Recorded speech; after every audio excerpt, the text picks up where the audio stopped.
ready or not, I feel like it's happening.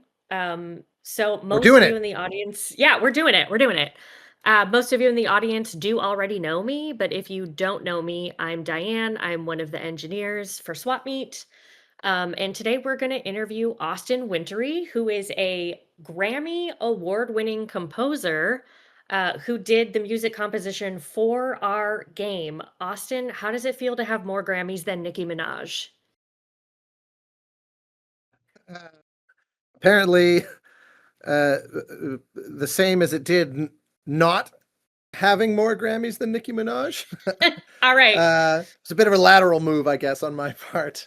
Yeah. All Um, right. but yeah, that's a fascinating piece of trivia that actually there's a whole long, um, you can find articles full of various people who never got one, or similarly, you know, film film people that never won an Oscar and that sort of thing. These are endless sources of fascination uh, to me. Jimi Hendrix is the first one that comes to mind. No Grammys. There's a bunch though. I In the love film like world, that's Tom Newman never won an Oscar. I think he's the second most nominated ever in all categories. But as a composer, he has, I think, 16 nominations and no wins, something like that. oh my gosh. That's like one of my ADHD hyperfixations is like looking up these random things here and there. So like remember it was Oh a yeah, big deal for the longest time because like Leo DiCaprio had never won an yeah, Oscar. yeah. Um Similar. when he finally won, I was in a bar in Seattle called The Cuff. It's a gay bar, and Leo finally got his Oscar. So I'm like, oh my God, he finally made it. And it's like me and a bunch of gay dudes like crying over it. It was incredible. It was a good That's moment. hilarious. But anyway, so I also wanted to give everyone a preview here of the title track for the soundtrack. So this is our Welcome to Swap Meet, I Love You. I'm going to show everyone the trailer. So let me share my screen. Alt burgers deployed. Can you guys hear it?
Without a doubt, one of the weirdest things I've ever I've ever done.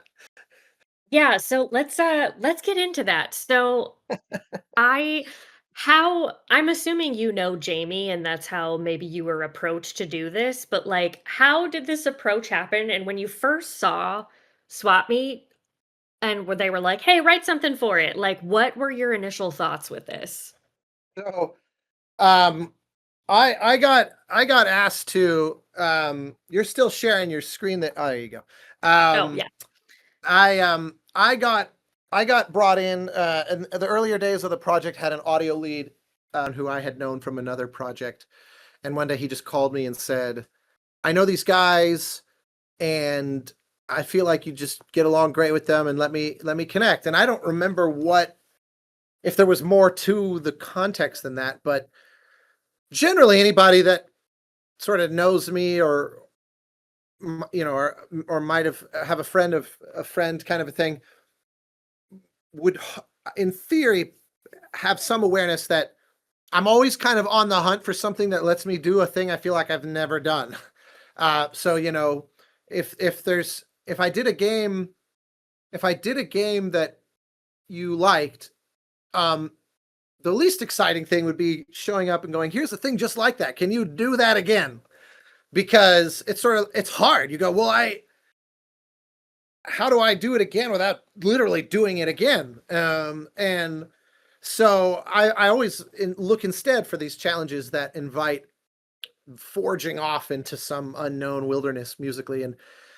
But rarely does a project offer the opportunity to be as weird as this one. As soon as I took a look at it, I was like, oh, so this seems like there's just no rules. It's just kind of whatever the hell we want to do. And yes, everyone, Jamie and Rocky and all the, you know, conversations early on were like, yeah, I mean, you tell us. I mean, they did say a few things. They said, look, we love, you know, it having a kind of wacky sensibility. We love, you know, retro games that are, you know, kind of self-justifyingly fun. They just have like fun, weird mechanics that are all that you're looking for. You know, it doesn't have to be The Last of Us narratively. You know what I mean? It can be a game that is purely just fun to play. And there's I don't know. I feel like in a way I'm trying to pay homage to that era with all the kind of 8-bit sounds in here as well. It's just kind of this unpretentious love of gaming. But they were like, we also love funk. And I'll never forget the real X factor came out of nowhere of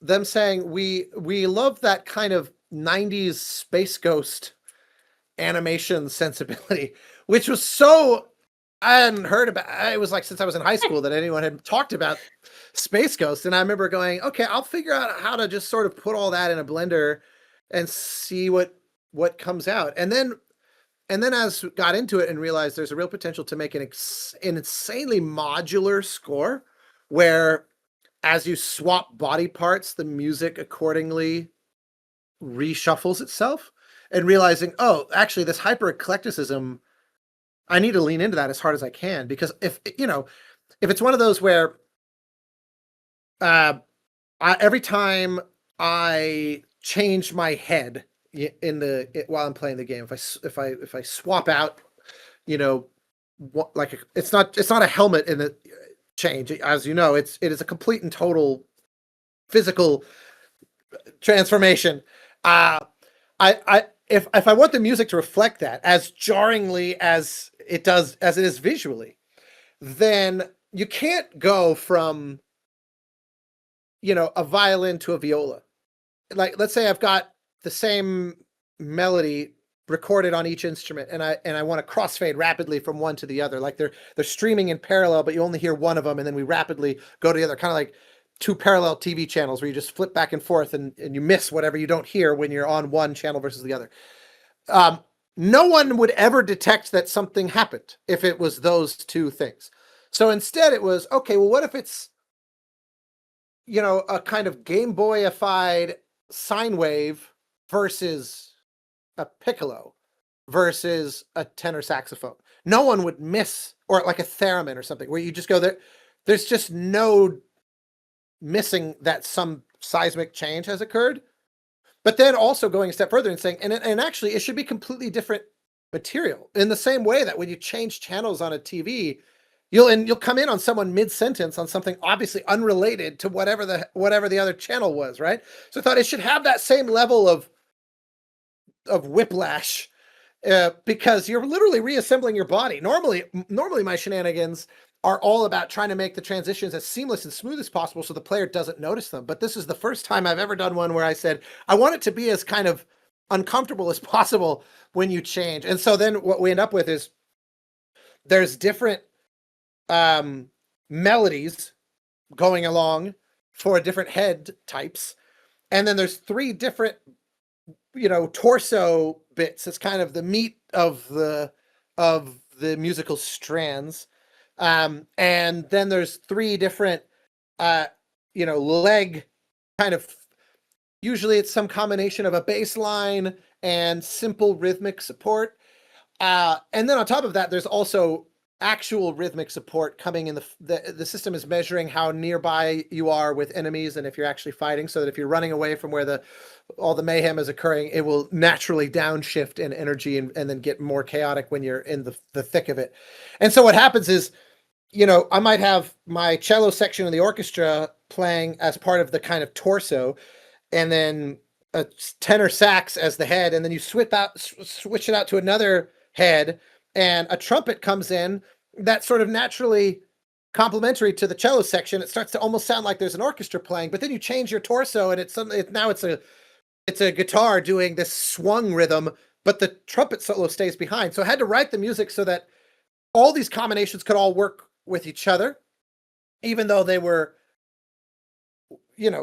wildly disparate aesthetics. It's legitimately the most challenging musical puzzle I've ever undertaken. And I normally make these things hard for myself on purpose, but this one was inordinately tedious, where I could normally write 2 minutes of music in a day pretty comfortably, completely and totally conceived top to bottom. And this would take a week, because I have to check, because 2 minutes of music isn't 2 minutes of music. It's this toolkit of 2 minutes of, I remember doing the math at one point. It's something like the different configurations of the parts means that there's something in the neighborhood of 50 distinctly different versions of this piece that are all mutually exclusive from each other. But actually, if you think of it as the fact that you can move those combinatorial bits around in real time, would actually suggest that there's, I don't even know, an infinite or millions of viable versions of the piece.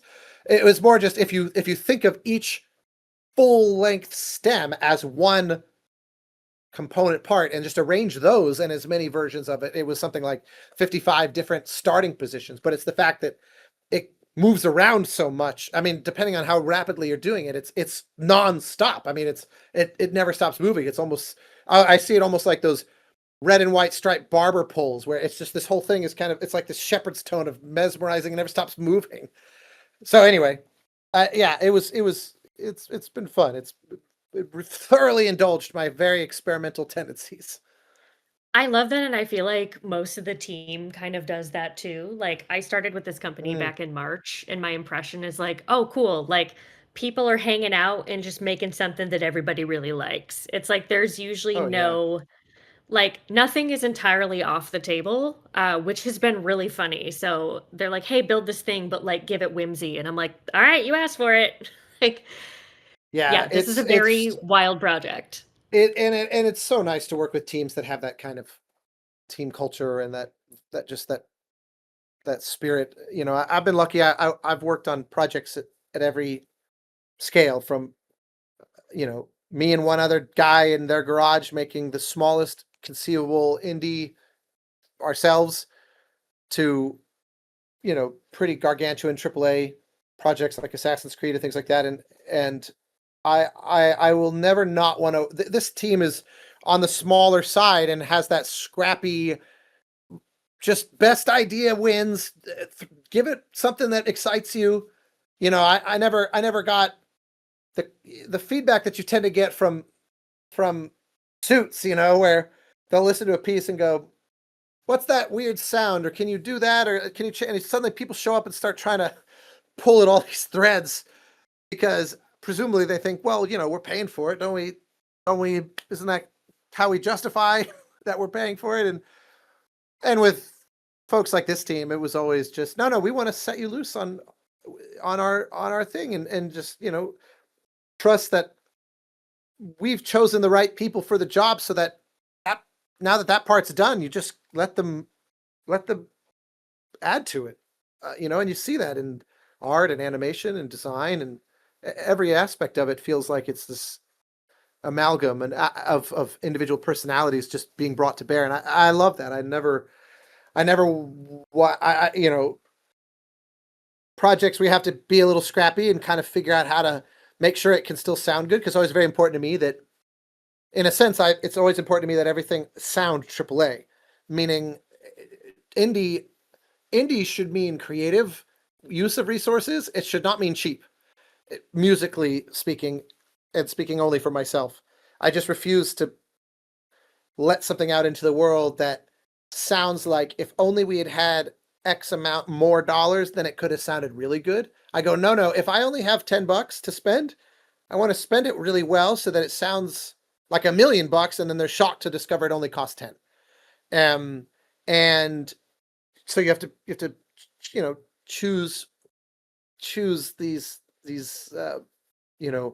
your palette and the nature of it and the specific instruments that I want to record and all that, to try to be wise in that. But I love that challenge. I love that scrappiness. Games like this really encourage that. You don't have a lot of dollars to just aim at whatever you want to do. And in many ways, I like it better when it has to be so careful. It's just fun. It's just so stimulating. Do you prefer chorizo or Italian sausage? Well, someone living in California and having grown up in Colorado, I feel like chorizo is a lot closer to home. So I guess I'll have to land on that end. Yeah, I think that's the only proper response, really. As an Italian person, I prefer chorizo, but It's good to know that it's good to know that I was stepping into a good-spirited question that apparently does have a right and a wrong answer. And I'll keep that in mind as I answer further questions. No, it's all in good fun. But yes, every question does have a correct no, answer. battle lines are drawn. Sorry. All right, so I want to start a little bit kind of with your backstory for everybody. So, for people who aren't familiar with you, I've done a little bit of research here. So, there is a particular segment of your life between ages 10 and 16 where age 10, you're meeting, was it Jerry Goldsmith? Jerry Goldsmith was the composer who was my entry point into thinking about music at all, never mind the idea of a career out of it and all that. So yes, you are correct. He is the greatest of all Amazing. time. Yeah. Were you familiar before researching this, which, kudos, but at the same time, I'm always like, I'm sure there were better uses of your time than reading about me. But nonetheless, setting that aside, what were you familiar with Goldsmith prior to that, or did you feel like you were reading that name for the first time?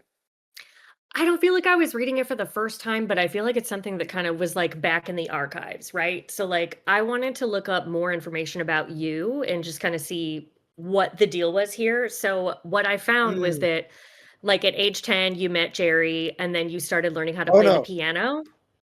I never got to meet him. Okay. It's funny. I'm of two minds. I wish I could have met him. I've met basically all of my other heroes, unless they aren't alive, but name composers. I've been lucky to, be in the business long enough, and it's a small enough world, especially living in Los Angeles, that been able to meet basically everybody. Jerry, I would have loved to have met him. At the same time, something that was very empowering. For example, I got to meet John Williams when I was 16 years old, and I've met him a handful of times. Ah, And it was a very I had a very similar reaction. It was a very life-changing experience in no small part because especially when I met him the first time as a teenager, and in one instant, he went from a person who's not even a person, he's a concept, to then suddenly being brought to earth and actually being a person. You shake his hand and you have a brief little conversation and realize there's nothing sort of supernatural about him. He's very talented and he's had an incredibly, fortunate career, a combination of immense skill and a lot of being in the right place at the right time. But there's nothing sort of Olympian out of reach in theory about him. And so it was very empowering as a teenager to go, holy crap, he's just a guy. So on the one hand, I would have loved to have met Goldsmith and, tell him how much his music and his storytelling sensibilities meant to me. But I sort of like the fact that because I never met him, he has never been undeified. He gets to Yes. remain a mythical object for me, Yes. which is great. And on top of that, one of his very close collaborators, they worked on 91 movies together, was a guy named Kenny Hall, who was his music editor, which is a kind of a film scoring specific job. I don't need to get into it, but it's a pretty important role especially on big complicated films. And Kenny worked with Jerry since the mid 70s up until Jerry died in 2004, and I became very close with Kenny the last 10 or so years of his life. And so I kind of felt I got this kind of weird secondhand relationship with Jerry as a result, because they were like brothers. And I got to know Jerry through Kenny, which from all that I can tell is the best way to get to know Jerry, because Jerry was actually quite a curmudgeon who would not have appreciated me fawning over him. Anytime he met any kind of fanboy, he would be like, get the hell out of here. And he did not enjoy that at all. So I kind of got the best version, I feel like, by not directly exposing myself to that. And yet I know a lot of things about him that are not public, as if I knew him very personally, because I was so close with what was, for all intents and purposes, his brother. So I got very lucky in that regard. But yes, all that is my long-winded way of saying I never did meet him. But when I started piano lessons when I was 10, my teacher said, "What do you want to learn?" And I didn't listen to music at all at that stage of my life. So I just kind of said, "Well, I don't know. What do you like?" And he said, "Well, I'll share you." And he brought some vinyl records to the next piano lesson that were there were a few non-Goldsmith, but it was overwhelmingly Jerry Goldsmith film scores from the 60s and 70s. And it was one of those inner explosions of just going, holy shit, this is a viable way to make a living. And you get to work on movies, and you get to work with these incredible musicians. And it was just this overwhelming tidal wave of mind-blowing revelation. And so it was exposure to his music that in one fell swoop, I went from, I don't really think about music at all. I think about video games, and I think about storytelling and, books and comics and nerdy stuff, to suddenly being very fixated on music, and then saying, I want to do that, kind of, it's like skipping 7 intermediary steps. A lot of my colleagues, for example, they played in bands for a while before they ever became a composer, or they were classical musicians who played in orchestras, or were focusing on contemporary orchestral or contemporary composition, writing music for string quartets or whatever, and then made their way in, that sort of thing. I kind of skipped all the intermediary parts and just went straight to first piano lesson. I want to write music for stuff. So there you go. That's pretty much exactly what the internet has told me. It was just like, learned piano at age 10. Boom, 16 years old, composing for your high school orchestra. Is that correct? Yeah, I was very lucky. I went to a pretty huge school that had a big music program, which is, pretty rare these days for a public high school. But because it was such a huge school, 4,000 students, they had enough students interested in music that they could have several orchestras, including, a top one where probably most of those students would want to then go off to major in music, where it's not just an elective that they take in high school because they sort of know how to play a violin, or their parents make them do it or something like that, but they're actually quite serious about it. It's just like, once you get enough of a student body, you actually have the luxury of being able to get, 50 students of that level. And I went in as a freshman and said, can I write music for the orchestra? I've basically just been scratching things at home on my piano for the last, since 10 years old. And the teacher said, sure. And then he put me up on the podium in front of the orchestra and said, let me show you how to conduct them as well. And they gave me free rein for basically all of high school, which is crazy. I never studied the kind of rudiments of formal composition until I got to college. And, one of the classes that you take as an actual composition major would be orchestration, which is, how to actually write for this configuration of instruments, and how, if I want to write for a standard orchestra, like you would see if you go to your local symphony orchestra to hear a concert, there's certain formulas for what instruments will be in that group, flutes, oboes, clarinets, bassoons, that kind of thing, and in particular proportions to each other. And the art of orchestration is, in a sense, kind of learning how to do that. And I was lucky that, most of my classmates, you take a thing like this for several years, and then at the end, towards the end of your degree, or even in grad school, your final assignment would be making an actual, piece, arrangement, or something to put in front of typically the student orchestra and have them read it and see how well you've learned the lessons. And so the result is that you spend a lot of time studying a thing that you've never done, because it's hard. How do you just get a 50-piece orchestra together whenever you want to learn if you're actually writing for the instruments correctly? And so I discovered in college how insanely spoiled I was, because I'm surrounded by as a freshman in college, I'm surrounded by master's and doctoral students who've never heard their stuff performed live. And meanwhile, I had just spent 4 years conducting my own music on a nearly daily basis. I had spent probably 1,000 hours in front of a real orchestra, student orchestra, but still a real orchestra. And I had a real strong sense by that point of kind of what works, what doesn't. If I ask the trumpets to do this, are they too loud and you can't hear the violins anymore? All that kind of stuff that it's hard to learn until you just do it, and you do it badly, and then you never want to do it again like that. I had gone through all that. It's crazy. I was very, very, very lucky.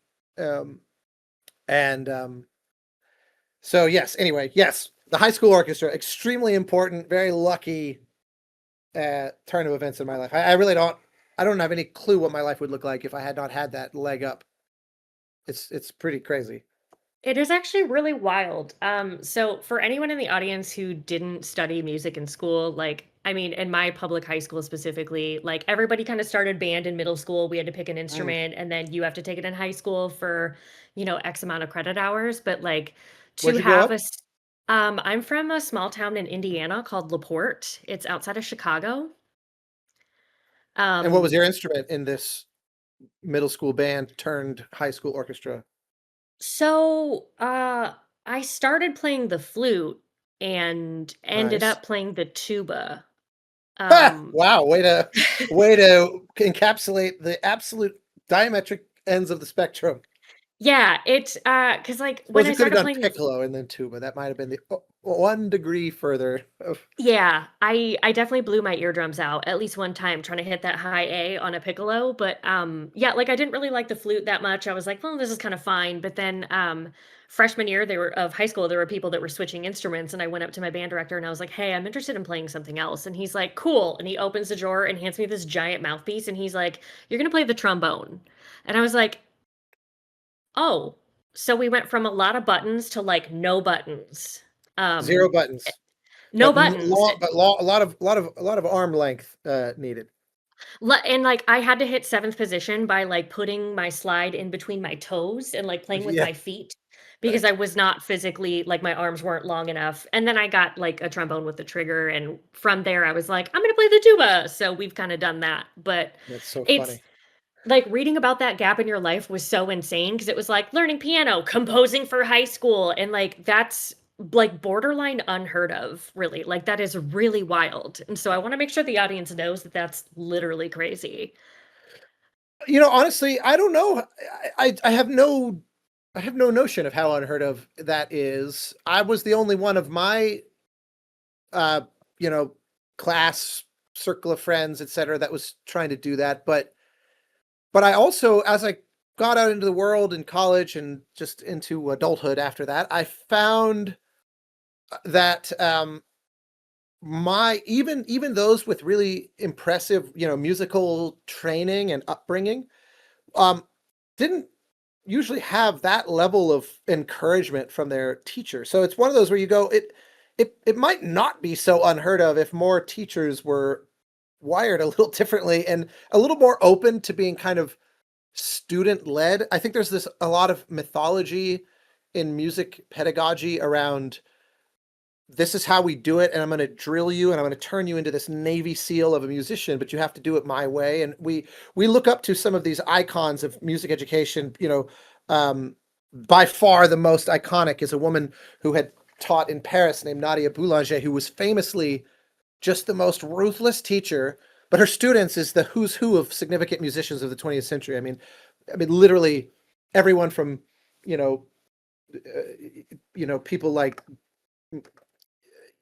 Leonard Bernstein type classical musicians, and, Quincy Jones and John Corigliano. And there's so many people that she was an absolutely essential teacher for, but she was, I would have not thrived because I liked exploring and I did not like being told what to do. And my piano teacher, this Irish guy named Derry O'Leary, was perfect because first question out of his mouth was, well, what do you want to learn?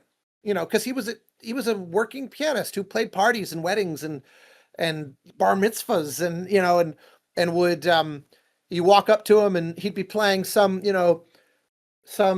party background take on, a Sinatra song or something. But if you walked up to him, if it was happening today in 2026, you could walk up and say, hey, do you know Olivia Rodrigo or Sabrina Carpenter or something? And he would have learned that because he knows that there's going to be people asking for it. And he just seamlessly transition into it. And then you say, also, there's this one piece by Mozart. Do you know that? And he goes straight into that. It just has thousands of pieces of music from across the full domain of music in his head and in his fingertips at any given moment. And to him, it was all music. He didn't really, at heart, he was a jazz musician for sure, by far, of that end of it. And he had his own little 8-piece kind of mini big band that would play around the Denver area, and I'd go see him.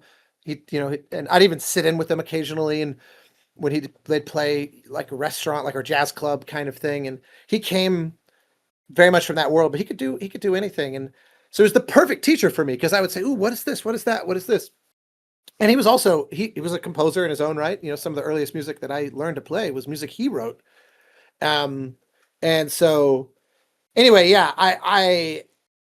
I feel like there's a lot of teachers out there that if you say, hey, can I write for the orchestra? They'll say, start with piano, then maybe string quartet, then do a wind quintet, and then you can do this and this and this and this and this. And if you're lucky, maybe someday we'll dare to consider giving you permission. And it's not very encouraging, especially when you're young and you have no self-confidence in your skill or anything like that. And the overwhelming takeaway of those conversations is, here's all the reasons why you're not qualified for this. And I'm just lucky. I didn't do anything to cause it. I was just lucky that everyone I encountered at that age would just go, sure, why not? Try it. If you fail, try again tomorrow. I remember, like, for example, you did not play any transposing instruments, but as you're probably familiar, not every instrument plays in the what we call the concert pitch. Yep. And I'll never forget the day I learned that lesson. It's one of the most seminal moments in my life, because I wrote out all this music by hand, and I would Xerox it in the teacher's lounge to put out all the parts on the stands. And I got up to conduct the full orchestra. The first year I mostly did string orchestra or strings and piano, or it would be like strings, and then we'd grab a flute player or an oboe player, that kind of thing. And then one day, somewhere in the middle of, maybe my sophomore year or junior year, the teacher goes, okay, we're going to pull in the full concert band and mix them with the orchestra, the strings. And so we'll give you a full orchestra. And I wrote this big piece. And I remember I gave the downbeat and the trumpets start playing. And I don't remember the exact orchestration of it, but the trumpets and the violins, let's say, are supposed to be in unison. Mm-hmm. And they're both playing correctly, but they're not in unison. They're oddly consistently wrong. And I remember going, what is happening here? And I remember I said to the trumpet, bar 1, beat 1, do you not have a, whatever it was, an E flat? And they said, it says E flat on the page. Yes. So the question is this a transposed part? Is it supposed to sound like an E flat, or is it supposed to sound, like something else? And I remember going, walk me through what you're talking about. And you're in front of 75 other musicians. I'm discovering it's one of the, nothing teaches you faster than, having to learn publicly in that way, especially in high school, surrounded by a bunch of giggling 16-year-olds looking at you like an idiot. But yeah, it was one of those amazing lessons where the teacher's like, oh yeah, I didn't explain to you that, trumpet's a B flat instrument, and horn is an F, and the English horn is an F, and suddenly going, oh my God, I need to come back tomorrow. I have to redo these parts. But it wasn't a big deal. You know what I mean? And I feel like, I don't know, music education is so full of these hardliners that somehow think it's wrong to not know what you don't know. You know what I mean? It is I've Yes. always found it odd that we use the term ignorant as a pejorative. Like if you want to insult someone, oh my God, or if you're sort of horrified by something someone said, you say, you're being ignorant. And I always said, I don't understand the criticism of that. How can you possibly, if I went back in time to, you know, take like Isaac Newton, maybe the smartest person who's ever lived in human history, and I try to explain the basics of film scoring, he will have no goddamn idea what I'm talking about because every single presupposition of that will be foreign to him. Films, electricity, photography, every aspect of it will be so alien that the smartest person in the universe would be mystified by it. And the idea of going, ugh, Isaac Newton, ignorant bastard, is so bizarre to me. I always felt like first off, it's an exciting moment that you get to share information and someone gets to know something they didn't know before. That's fun. I love learning new things, and I love sharing as well. So to me, ignorance is more like a call to adventure than it is a chastisement. But a lot of teachers just haven't. I don't know. At least in music education, I found I was very unimpressed by most of my teachers, but I did have a few that, of course, completely and totally changed my life and more than compensated for the shortcomings of the rest. Yep. There's always like a select few. I had similar experience as well. I did music in college for like a brief time. I was one of the questions in here that I wanted to ask you was at what point in your undergrad studies did you start learning species counterpoint? So What for people who aren't familiar with music theory, a species nerd. counterpoint is something that is heavily debated within music of like, is it a good starting point for students or is it not? So, Oh, I yeah, didn't when realize did it was you debated. It was treated as so matter. It was treated as so um of beyond reproach. You know, it was there was no entertaining the idea that it's not valuable. That I didn't even occur to me that it might be controversial. It was Yeah. not treated as something like species counterpoint was not conflated with your, like, speaking to a group of composers in particular in a college environment. I don't think the teacher would ever make the mistake of saying, you can't compose unless you do this. Like your music needs to sound like this because you're doing obviously a very conscientiously antiquated practice. But I see that as, in many ways, it is the composing equivalent of learning your scales and learning, mastering your embouchure and finger positions, and it's a rudiment. It is a way of understanding. Also, it's a way of understanding the history of the Western tradition. It's one of those that if you just, I feel like I could never make sense of someone like Bach if I had not studied species counterpoint, because I don't think you could even begin to unpack the brilliance of what Bach did if you didn't have any kind of understanding of what the conventions were that he was operating inside of. Mhm. Also, like there's a lot. So there are a lot of musical traditions around the world that we don't know a lot about because, like for example, people will say, "What did Viking music sound like?" Well, we don't technically know because they had no, like written notation to leave behind, and there was no like continuous oral tradition that I'm aware of. So what we end up with is a kind of an archaeological deductive process where they'll find an instrument in a burial site, for example, and try to recreate it to exhibit the exact acoustical properties that it sounds like this thing would do. And then usually, especially when you're talking about these kind of folk traditions where these are not rigorously trained musicians, typically, right? Not by our standard today of the kind of thing we're talking about. If you basically play this thing and you go, okay, if I play these notes, the instrument seems to sound the best. It projects best. There's the warmest tone, fill in the blank, whatever. Now, these are a lot of subjective assessments, but you can kind of guess what a lost civilization's music sounds like if you can recover and reasonably accurately reproduce their instruments and then just see what the instrument naturally wants to do. So all the kind of crazy modern extended technique, where you're, bowing the violin back behind the bridge, or you're or like the classic that everyone has loved for the last 100 years, the snap pizzicato technique, or what they often refer to as the Bartók snap pizz, where you pull the string up on a violin or a cello or a viola or bass so hard that the string smacks against the wood and you get this big, very loud sound out of it. Those are not what a folk musician would typically be doing. And so if you just say, well, if I play it this way, what kind of sounds the best? You're likely to land on something that I think is reasonably close to what they did, so that even if you are doing something else with it, you can be armed with that information. I see species counterpoint and all those other kinds of things as a similar exercise, where I go, let's say I'm writing a piece of music that has nothing to do with that. Species counterpoint is a descriptive process of obviously just learning interval relationships and how those relate to linear melodic writing in increasingly complex ways, and with obviously increasingly complex rhythmic relationships to each other as well.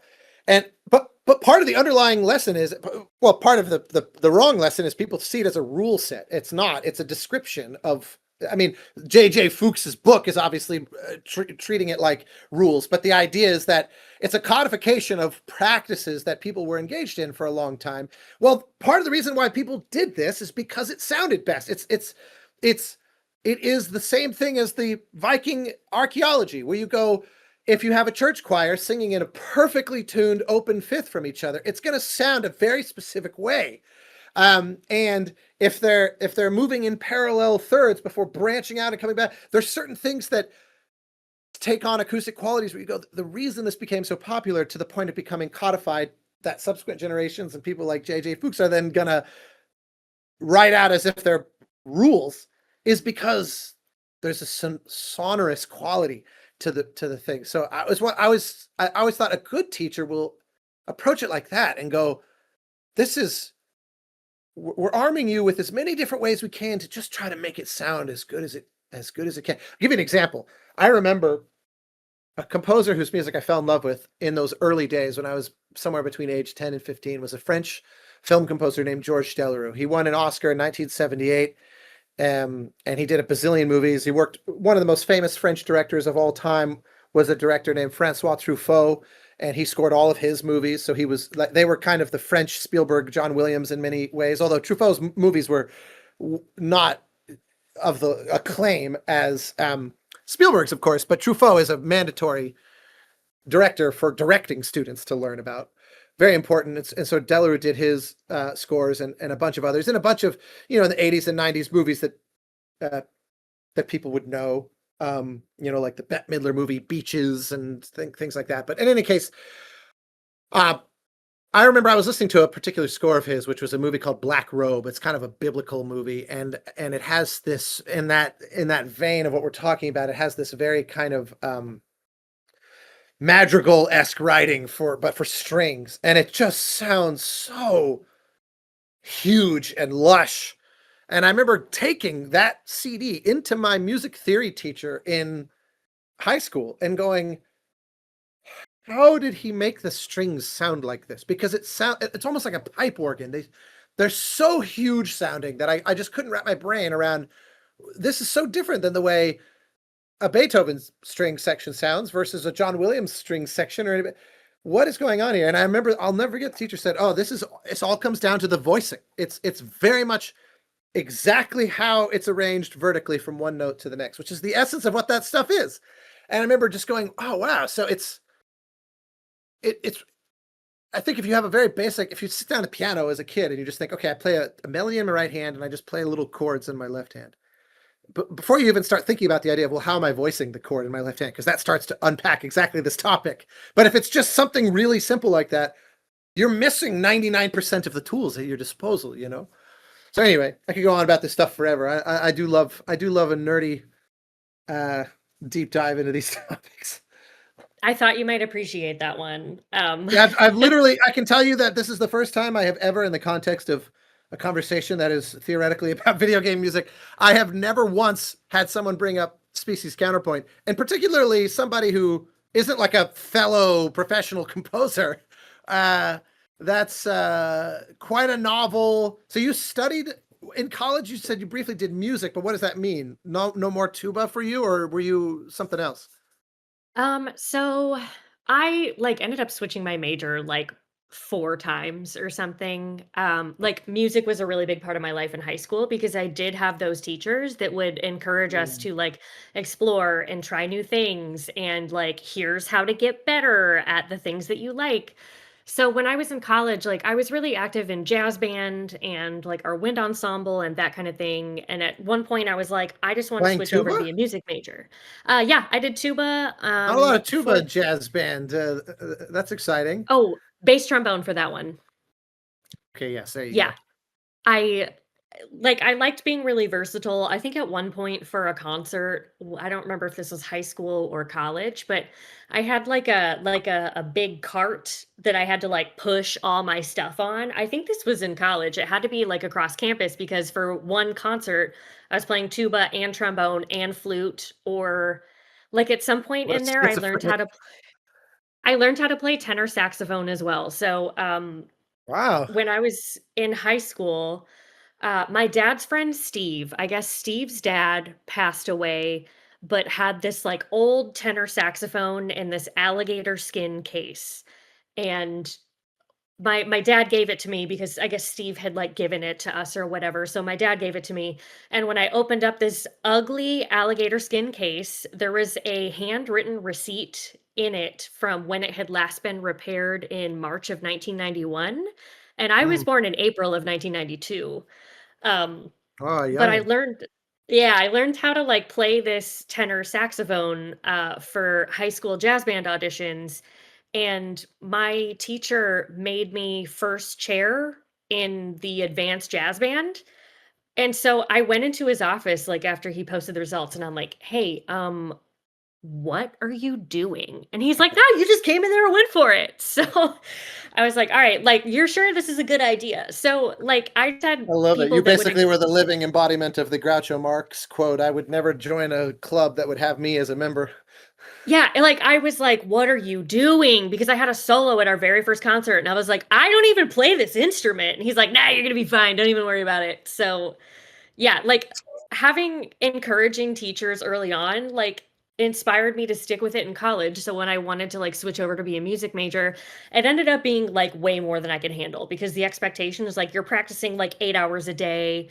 I wanted to actually get into piano as one of my main instruments, but it was, like, really tough because, I don't know if you're familiar with Alexander Terradza. Is He I don't think so. He was so he's from the country of Georgia, but he was the piano professor, like, at my college, and he Mm. specializes in Slavic piano literature, so we would have students from, like, all over the world, lots of, like, Russia, Ukraine, South Korea, Japan, like, people were coming from, like, Costa Rica even, Spain, like, to take his classes and study from him because he was, like, such a big deal, so I was always surrounded by people that were, like, really good, but there was, like, no point that I was gonna be able to catch up because I was, like, working a bunch and, like, doing a lot of different things, so, like, it was hard for me to kind of stick with it just because of all the different things that it required, but I really loved music history, and for some reason, I was really good at oral skills, like, when they would give us, like, a beat and we had to notate it, like, I was really good at that, um, but yeah, I actually hearing the notes and being able to write them down or make the connections, no, but the beats, absolutely yes. So, yeah, I had a little bit of experience there, but I did fail music theory twice, Oh, and it was you species remembered the counterpoint. existence of, okay, I was gonna say, you at least remember the existence of Species Counterpoint, so some of that Oh, theory yeah. made its way in. Yeah, I didn't get to block out all of the painful memories, unfortunately, so that haunts me to this day. But That's yeah, funny. so that was it's just a random so I was like, "He's gonna know what this is, and he's gonna love this." So Well, you will appreciate apropos nothing, but just knowing that you spent so much of your time in the bassy end of the orchestra years ago. I I want to say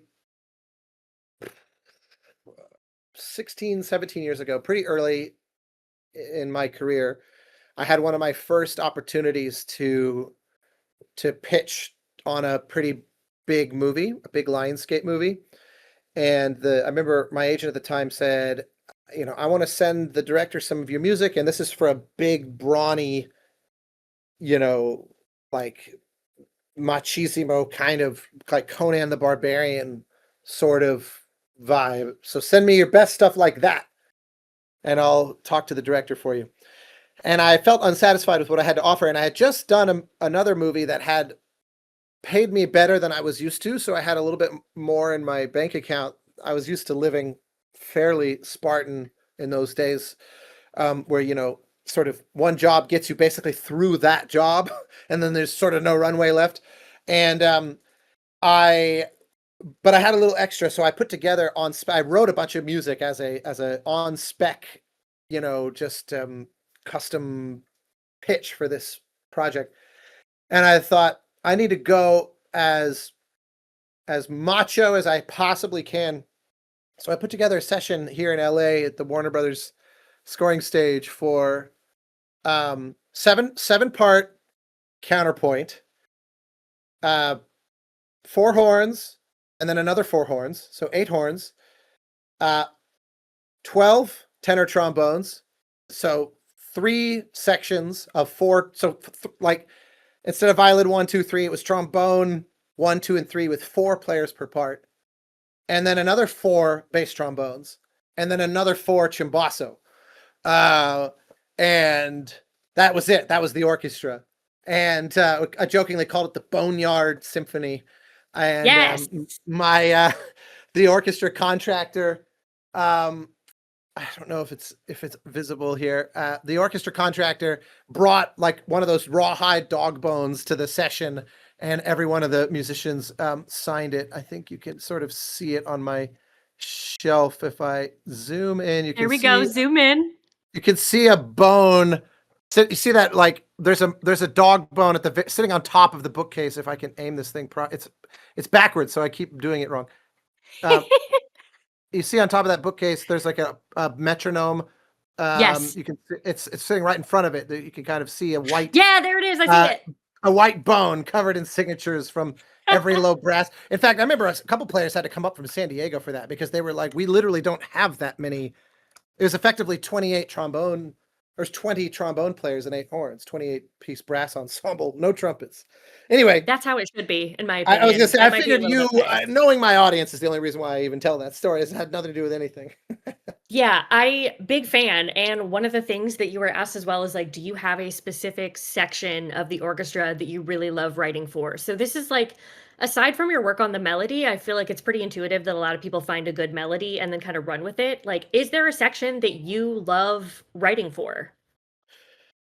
Uh, no, I don't think so. I would say my goal is always to feel like I'm mixing colors in a kind of alchemist way that feels like I've never really done this before. So, in a way that precludes having a favorite, because if I feel like I'm reaching for the same bag of tricks every time, I'll intentionally stop myself. Like in the case of this one, um, with SWAPMEAT, the it's a really weird amalgam of sounds, and to the extent that there's any orchestra at all, actually, if ironically, a little bit to what I was just talking about. Um, there, I did record four trombones. Like I wanted there to be a few moments of what what creates the impression of being a beefy brass section, but only because four trombones is actually more than even typically you would have two tenors and a bass, right? In a kind of typical middle of the road orchestra, not a big one, but not a small one. That's kind of your typical group. And then you can do nice three part voicings, or a fourth if you're including the tuba in that. And so, I was like, well, it'll sound, especially to an untrained ear, it'll basically sound like there's a whole orchestra there because you have the right number of brass players for all intents and purposes, 3 tenors and a bass. And then I also have a bunch of incidental trumpet solos scattered throughout the score, and we recorded those here in LA. And then there's other parts where same thing. I wanted to create the impression of a small string section. I recorded a bunch of violin and viola solos, but I had 4 cellos also, all these recorded on their own. There was no big, recording session with everybody. We can get into the technical aspects of how this score is implemented, but it's absolutely bananas how fragmentary it is. And so couldn't possibly have everybody recording together because there is no canonical version of the music. It's extremely driven by the player. But yeah, you could conceivably play the game for hours and never hear any of that. So, and that's part of what I like is, depending on it, you might only hear 8-bit Game Boy type sounds and, processed sine waves and noise and processed literal noise as the main thing. Or there's a whole jazz component or jazz-esque component to the score as well. So yeah, no, long and short of it, this is one of those things I got from Goldsmith is he seemingly reinvented everything he knew from one project to the next. And he was extremely prolific, but he never repeated himself. Everybody else did, at least a little. Even John Williams, if it weren't for the fact that he writes such iconic themes, the actual principal melodic material in his scores are usually very distinctive and very singular for one film. But if you listen to bits of the music in between those big presentations of the theme, you have to really know your John Williams scores to be able to know that's Indiana Jones versus that is Star Wars and whatnot, because the actual technique he applies, bridging those gaps amongst the thematic moments, is very, very consistent. Goldsmith was the exact opposite. If I share with you Planet of the Apes from 1968 and Star Trek the Motion Picture from 1979, or Alien also from 79, or Total Recall 1990, or Rudy 93, Mulan 97, and I say these are all, if you've never heard any of these scores, and I'm like, these are all the same guy, you would find that hard to believe. Most people who are uninitiated in this, it just doesn't seem like it could possibly be the same composer each time because it's a complete and total reinvention. But the genius, the thing I always admired, was that when you actually do get to know his music, you can totally hear his signature. You can hear the through line.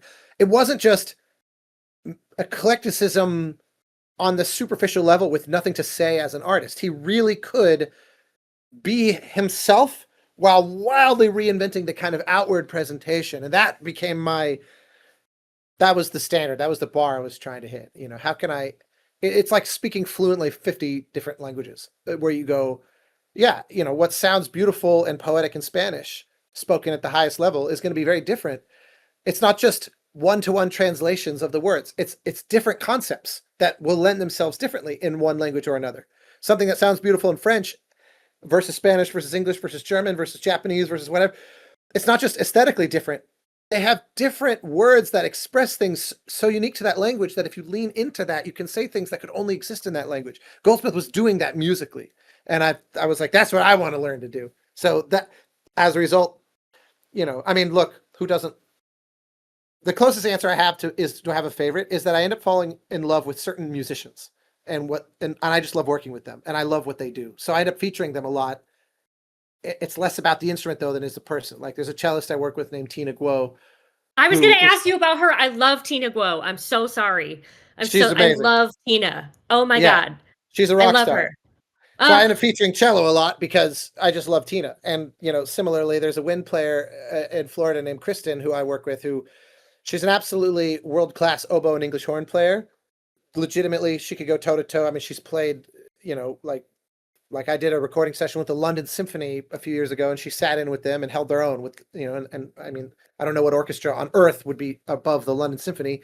So she's as world-class as they come, particularly on that. But she plays literally every wind. She plays flute, oboe, clarinet, bassoon, plus their various counterparts like piccolo and obviously, bass clarinet, etc. But she plays all the saxes and then all manner of miscellaneous, recorders and ocarinas and penny whistles and our latest thing is drone flutes, these multi-chambered, drone flutes that she can play counterpoint, apropos our earlier topic, with herself, like on this game I did last year, Sword of the Sea.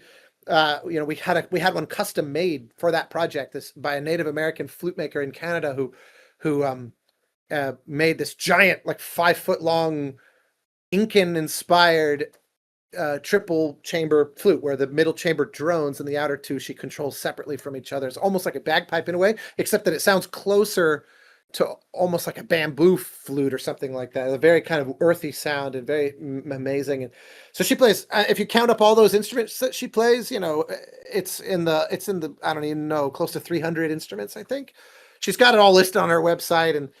And so we constantly, she plays on everything. She's all over SWAPMEAT, of course, and she's on everything I do. And it's one of those where she's obviously incredibly helpful because she plays everything, but she's also one of my closest friends. And so I would work with her. I just like interacting with her. It's like, that's the closest I end up having to a favorite instrument. You know what I mean? Paul Cartwright is a violinist who plays all over SWAPMEAT as well, who is another one of my cherished friends. Is just, he also plays viola, so I'll always find an excuse to put violin and viola somewhere and something just so I can call Paul, Oh, Paul's cousin is in the chat, by the way. So my friend Freddie Hernandez plays upright bass, but he has worked with you in the past. Paul is his cousin. Johnny's dad was in Oingo Boingo. Or sorry, Freddie's dad was in Oingo Boingo. I'm sorry, I'm thinking about my roommate Johnny for a second, and also his dad. But yeah, so Paul is Freddie's cousin. World. Yeah, I literally messaged Freddie today and I was like, "Hey, I'm doing this thing later. You have to come." And he's like, "Okay, cool. Yeah, I'm there." That's so funny. Years ago, one of the first movies I ever did was a movie from Jordan in the Middle East. It was all shot there. The actors, speak Arabic and subtitles and whatever, but the director really wanted he wanted the score to make the movie feel universal. So he said, if we do a kind of orchestral score, despite the orchestra being an intrinsically Western thing, the whole world has adopted it as kind of the language of cinema. And so it kind of de-regionalizes the movie. But he did not want, despite himself being Jordanian, he did not want an Arabic score because he thought it's too easy to then see the movie as like it's telling an Arabic story. His whole point was to say, no, this is a human story, that it could have been shot anywhere in the world. And it's a really beautiful movie called Captain Abu Ra'ad. And I remember we recorded it in LA and I was conducting the orchestra. And I remember there's a violinist, a very beloved violinist here in town named Charlie Bisharat, who was playing in the orchestra and happened to look over and saw one of the, because they project the movie on a big screen behind. So I'm conducting and I can see the scene and make sure the music is lining up correctly with how it's supposed to go. That's a sort of a typical way it's done when you're doing film scores. And I remember he happened to look over his shoulder. He's like, he's looking at me in the first violins. And he looks over his left shoulder up at the screen and he sees his cousin's house on the screen. And they had somehow, he has a cousin in Jordan who they had found and used as one of their filming locations. And he came into the booth during one of the breaks and went, "Do you know, blah, blah," names the cousin. And the director says, "Yeah, that was who." Lady's like, "I know, that's my cousin." And this was one of those crazy this is statistically impossible, but the world is apparently very small. It is very small. So we are getting towards the end of time. I do want to go over a little bit just because I'm having a great time. The crowd wants to know what type of meat gives you the most musical inspiration, and do you like it with or without a specific kind of sauce? So let's really get into the nitty-gritty and talk about the meats. Well, the funny thing, I always do like when I have like weird insect legs in the game for whatever reason. That's always extremely entertaining to me. But or wheels. I like that wheels count as a type of leg. That's The also wheels were terrifying. it's a good one. But here's another funny one. We also support when you are missing that part of your meat. It will mute that stem. So if your head gets blown off and you're running around headless, all melodies will disappear, irrespective of what was playing. And so there's actually technically 4 versions of each body part, because the 4th being no body part. and which is which and the fact that we support that is, to me, has been one of the more fun aspects as well, is because it really does feel like what you are doing is reflected. It made it fun to play test as well, and because it's like, okay, I need to have my legs blown off because I need to make sure that it mutes the leg stems, to, so you end up playing it in a very weird way. That's always the problem I have with every game I've ever worked on, is I it's always a challenge to kind of feel like a player of the game, because you have to play it in a much more almost scientific way to make sure that if there's a bug, you can just it's usually me and my wonderful partner in crime, who I was able to bring into this project, Steve Green, who was doing sound design and hooking up the final plugging in the final assets of the music. Usually he and I are the only ones who know what's correct or not. The team may not know, especially on something as complicated as this. They just don't know the music well enough and the technicalities and how it's implemented to even know if there's a bug to report. So it ends up being on us to play the game to look for that. And I mean, it's funny how you could play it, especially when like this one, it can get so complicated that I have to play it a lot to even be sure if I've found it. I literally found something the other day, messaged Steve, and I went, I just discovered something that I thought was settled like 6 months ago. I just discovered it wasn't. You've had a bad file this whole time.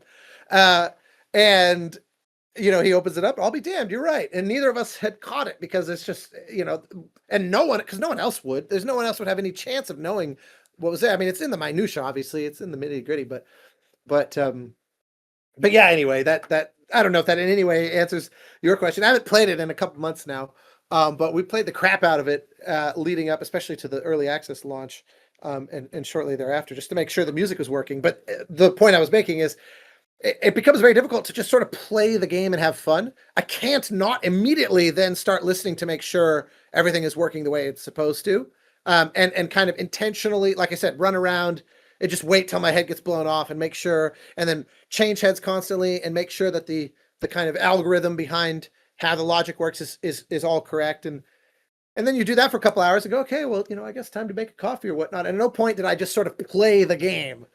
I find it, I can't really enjoy it in that way. It's too easy to just start checking it, you know what I mean? And making sure everything's working right. That's the cross you bear. You're too good, It's a funny thing how like there's that, if you saw Andor, the amazing Star Wars show, there's this incredible monologue that Luthen, the kind of one of the leaders of the rebels, says, where he basically says, I'm sacrificing everything that I know and love for the sake of a sunrise I'll never get to witness. It's sort of like being a rebel and this dissident and in the under the oppression of the evil galactic empire. I have to do things that means I will never enjoy the fruits of my labor in that way. I will never be able to actually then just kind of relax and say, I did it. And I remember watching that and going, that's not, I mean, I'm not exactly labeling myself here as a political revolutionary, but I remember thinking at the time, that is how I've always felt with the films and the games that I've worked on. I'm always like at every film screening of every film I've ever been on, I'm always a nervous wreck the entire time, listening to the audience and trying to work out if, did they hear that right? Did that cue land? Did this blah, blah, blah? And it's the same thing with the games, of going, oh, I wonder, did we mix this well? And should I have done one more take of the violins during that section? And is that a bug? Did that come in right? Was that the correct, all that?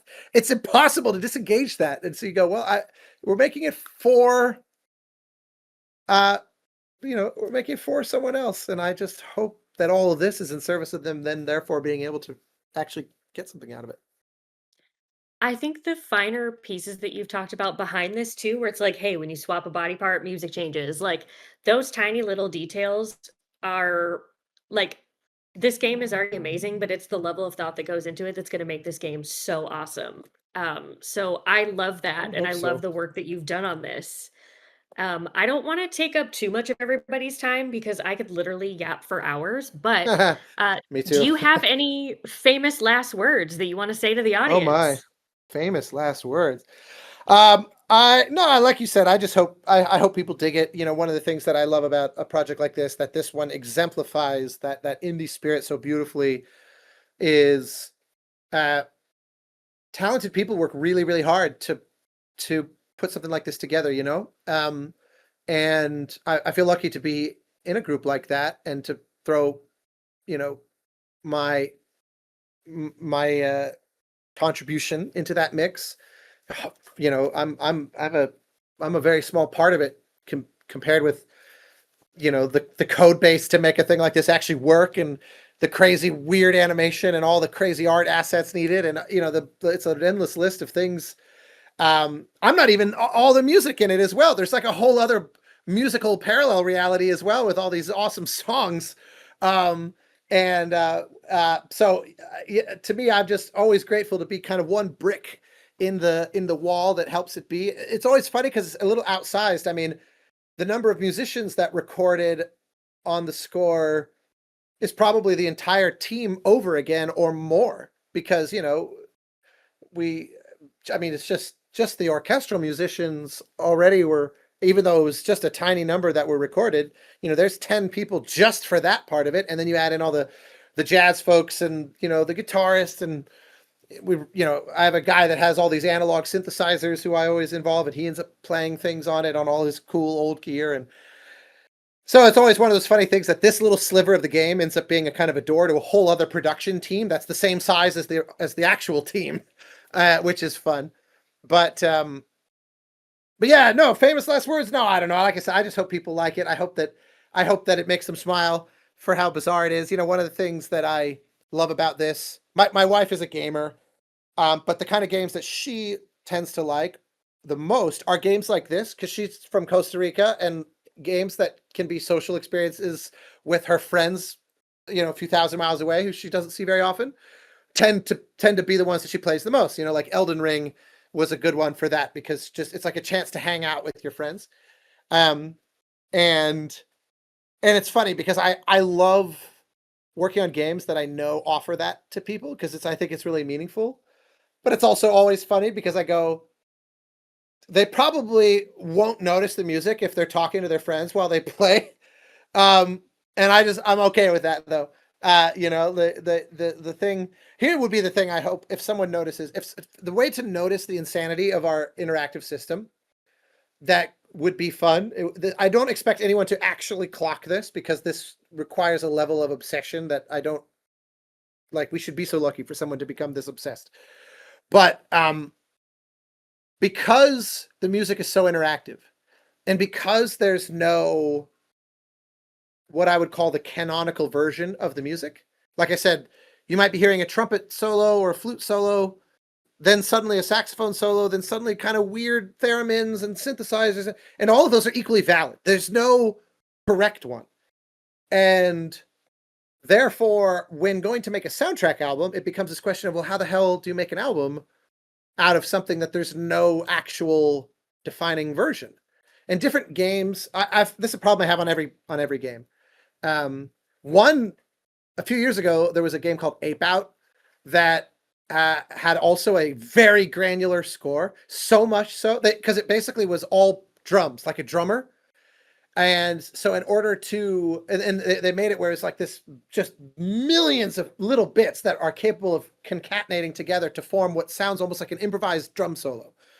But game data is changing the outcome of it nonstop. I mean, it's essentially continuous. It's not every 10 seconds, or it's constant. So in order to make a soundtrack album, they literally just played the game and recorded what it did. And then we're like, that's going to be the album. So it's like doing takes of a live show, basically. It's the only game that I'm aware of that's done that. I've always thought that would be a fun way to do it. This one wasn't quite, there were reasons why that wouldn't be quite the approach here, although that would have been a potentially really good idea.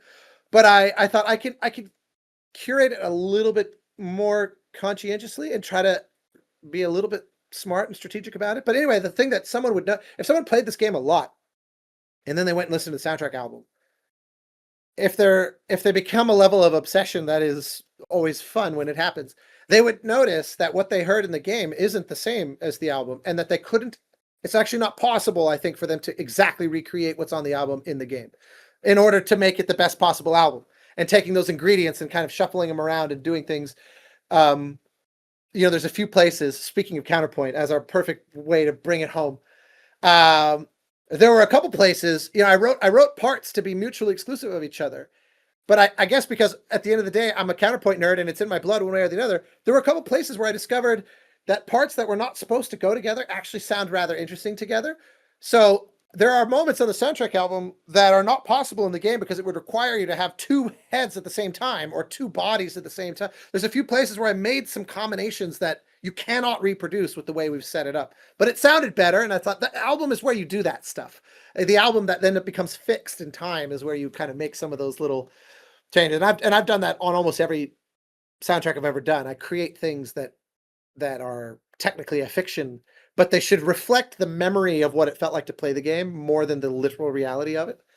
And especially in the case of this one. So someone theoretically could pick up on that if they were a complete maniac who indulged in the game to an insane degree.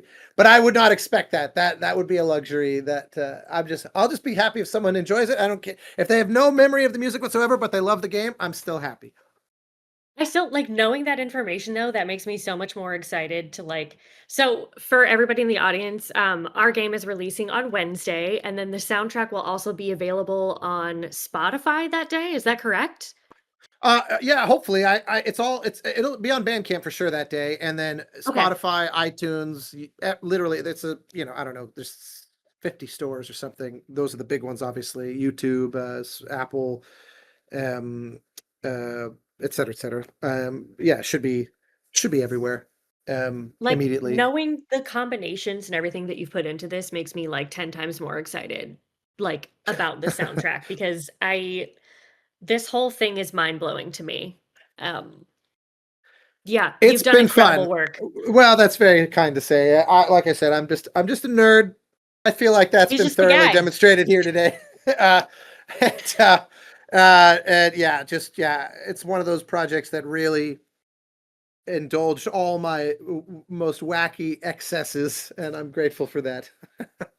Well, we're so lucky that we have you on this. I think that's pretty much everything I have for everybody. I don't think there's any other announcements. I think the big thing is just, hey, buy our game and write us a good review on Wednesday. Yes, That's that for sounds like an everybody. excellent idea. Everybody, buy the game on Wednesday. Give it a good review. All right. I heartily endorse that. I'm Well, so excited. thanks for indulging all my nerdiness. And who would have ever guessed that we would spend so much time talking about counterpoint? And I was just so excited. Oh my God. They're like, hey, me do you want to too. host this? And I'm like, yes. Yes, I do.